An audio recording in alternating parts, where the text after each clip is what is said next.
This video will contain spoilers for Mufasa the Lion King. If you haven't watched it yet, too bad! You're still watching this video.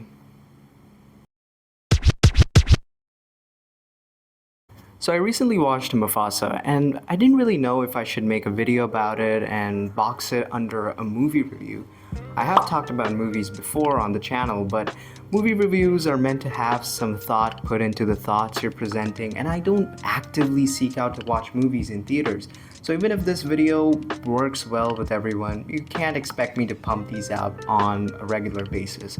I'll be motivated though. Coming back to Mufasa, I wasn't terribly excited to watch it in the first place, but I was interested in how it would handle the character of Scar. This is a character in pop culture that has earned its reverence for being complex, and so to see the origins of what led to his eventual hate towards Mufasa was genuinely intriguing.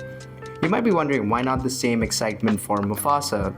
See, the impression I get from Mufasa is of a cub who enters life being passionate about what it has to offer, but is hardened by the unpredictability stomped on him during that process, yet he comes out the other side, a lion fit to be king.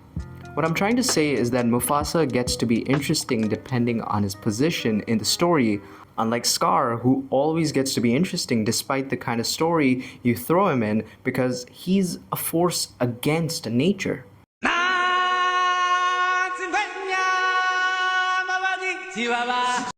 The thing I appreciated the most about the film were the visuals. In the 2019 film, there was this intense persistence towards hyperrealism, which may have made the film look like a successful visual experiment thanks to MPC, but once you factor in the story, the characters, and their inability to emote like their traditionally animated counterparts, the final product eventually ended up as a poorly scripted Nat Geo documentary. But that's not the case here. There are so many shots in the film that take advantage of its live-action setting, which I won't say demands to be experienced in a theater, but it has its intended effect when watched in one. They've also dialed back on the realism, so now you can actually make out whether the characters are happy, sad, angry, regretful, annoyed, etc. But it does have a double-edged effect because there are times where it becomes apparent that what you're seeing is... Am I appreciating a step back? Whatever, man. They've already boxed themselves in a corner, might as well appreciate what they have done with the space.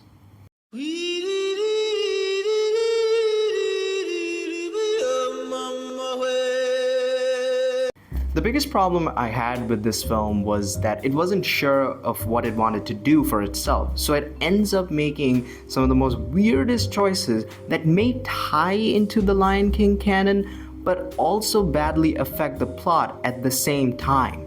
And one of those choices being the film's inability to clearly state each character's purpose of existence. Mufasa comes off as a physically younger Mufasa from the 2019 film, so whatever my impression of Mufasa was... Okay, the whole time Mufasa was like, brother, we must touch some grass. And then Taka was like, oh yes, brother. Oh yes, you're my brother, I'm your brother. Brother. Each and every comic relief character, be it Timon, Pumbaa, or Zazu, gave me grief.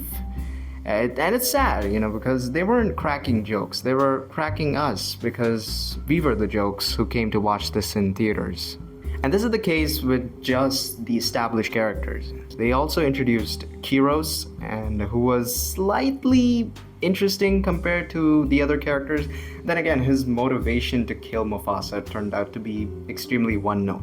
Apparently, Mufasa killed his son, but who was his son? I mean, they all look the same. I mean, at least he got a dope song. Speaking of the songs, Lin-Manuel Miranda is the guy you go to for writing songs for a major movie musical, and I've liked his work from before, but most of the songs he has created here feel extremely derivative of the original Lion King and Hamilton. It's obviously not bad to the point people are making it out to be, but personally, I wouldn't choose to listen to most of them again. In fact, I noticed there isn't a lot happening in the film story-wise, so what they did was to write the characters to a point where they don't have much to do and then have a song play out.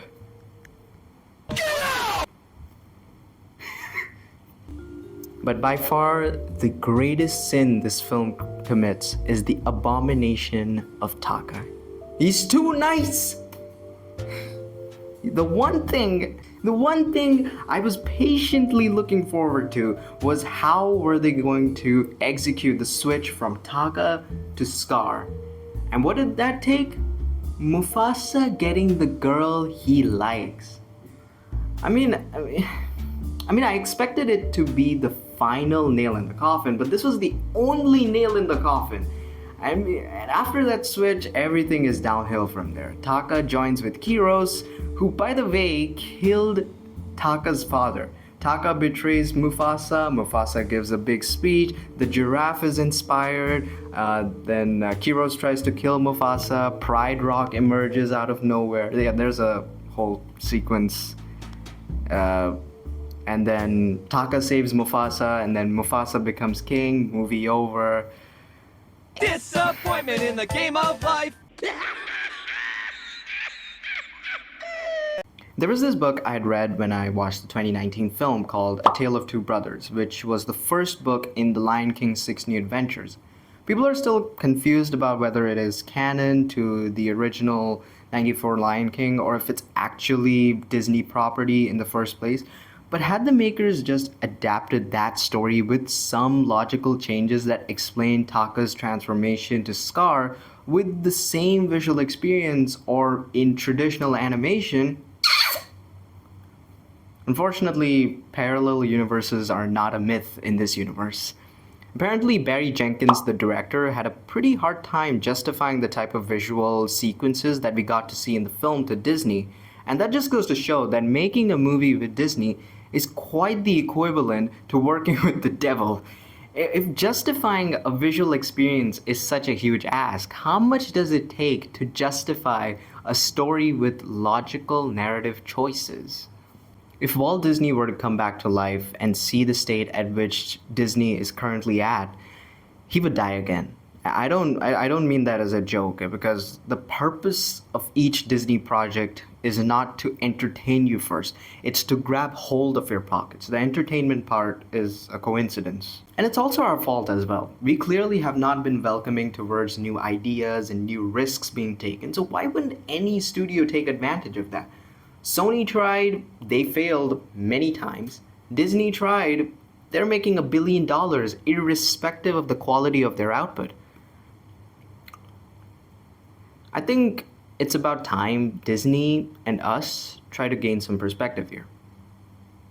And that's it for today. If you enjoyed this video, please consider liking it. Please consider subscribing to the channel and pressing that bell icon for future channel updates. I'll bid you another farewell from another video. And I'll see you next time.